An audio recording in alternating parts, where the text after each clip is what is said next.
disculpas de parte de Victoria Mendiola, que ahora mismo ha tenido que acudir a una comisión esta mañana y se incorporará en breve.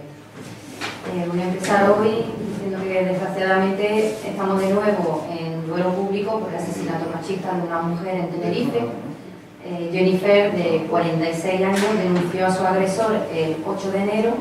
Su caso fue clasificado de riesgo bajo. A los 2 días se celebró un juicio rápido y el juez de guardia archivó la causa. Por todo ello, desde Podemos Marbella San Pedro queremos mostrar nuestra más sincera repulsa a cualquier tipo de violencia machista hacia las mujeres, hijos e hijas.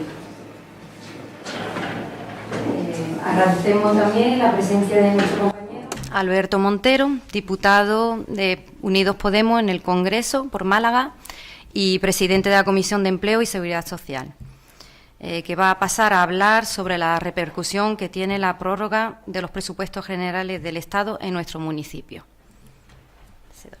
Sí.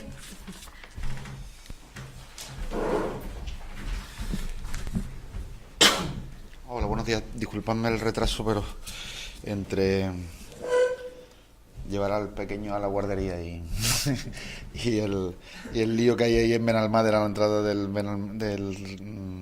Arroyo Los Mieles, me ha hecho un poco tarde.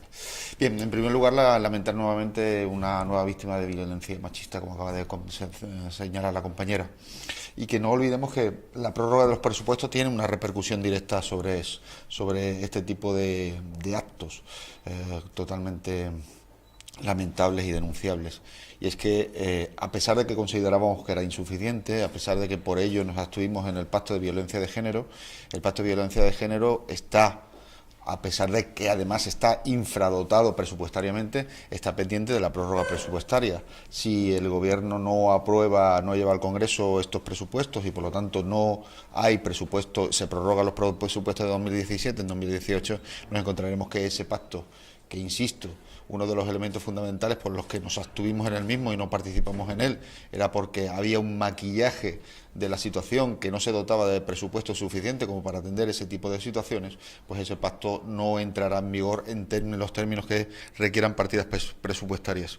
Pero no es ese el único elemento importante a la hora de valorar la repercusión que tiene la prórroga presupuestaria. Nos encontramos con un gobierno del Partido Popular que no entiende que el Gobierno propone unos presupuestos y que es en el Parlamento donde se debaten esos presupuestos. Y por lo tanto, el Gobierno puede llevar los acuerdos que sean necesarios cerrados previamente al Parlamento, o no puede llevar los acuerdos cerrados, presenta los presupuestos y a partir del mismo, en el debate presupuestario, de una forma absolutamente democrática, pues se procede a la aprobación del mismo.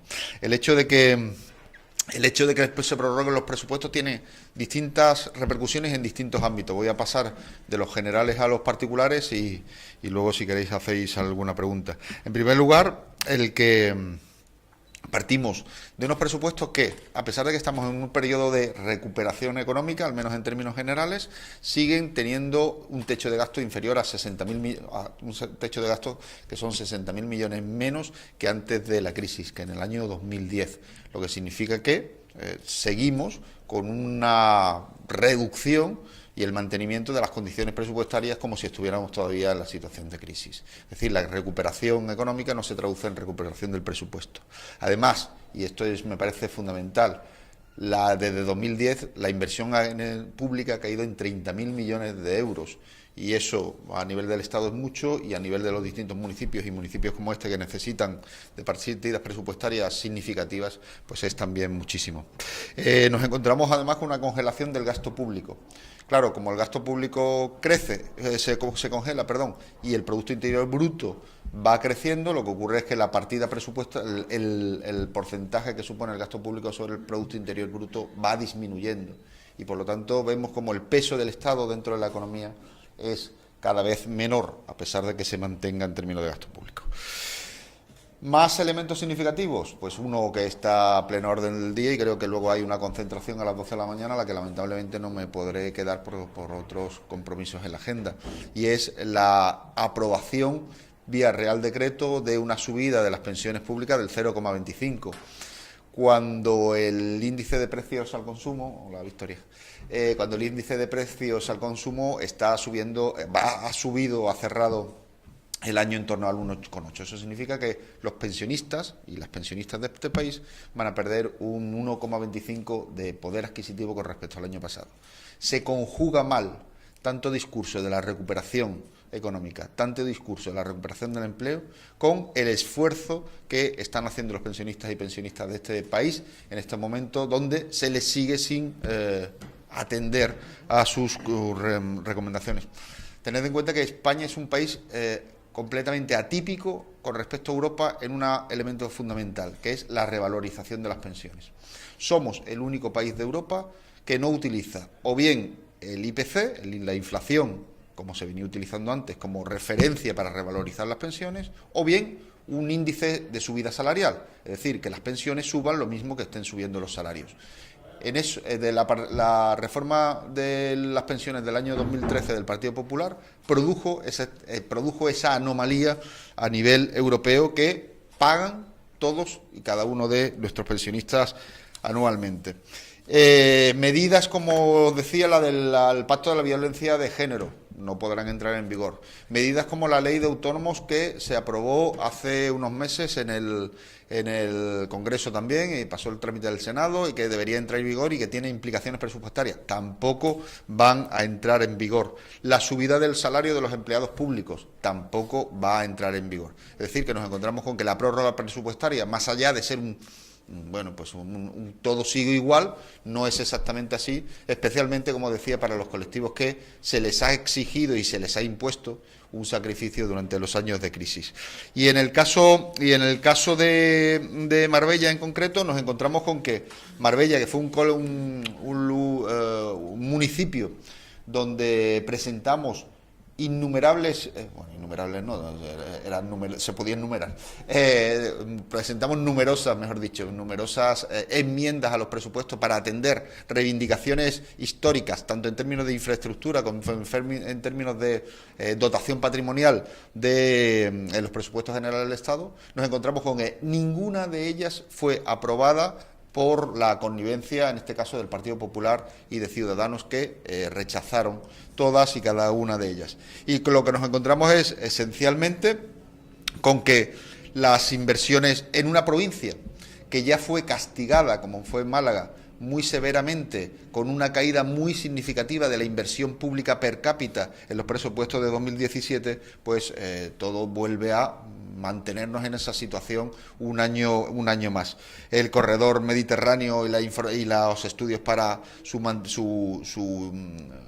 avance no se mantienen, la conexión con Marbella vía ferrocarril pues ni está ni se le espera, medidas como el soterramiento en el puerto de Málaga, ya relativas a la provincia, tampoco están.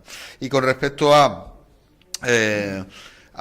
Marbella en concreto, lo que nos encontramos es que presentamos enmiendas por valor de 19 millones de euros. Como dije, ninguna de ellas fue considerada aceptable ni por el Partido Popular ni por Ciudadanos y por lo tanto las votaron en contra, y lo que nos encontramos es que el acceso a la A97, a la autopista de peaje, la autopista de peaje 7 sigue si tenía una inversión simbólica en 2017, no se ha llevado a cabo, está prácticamente sin ejecución y vamos a verla retrasada un año más.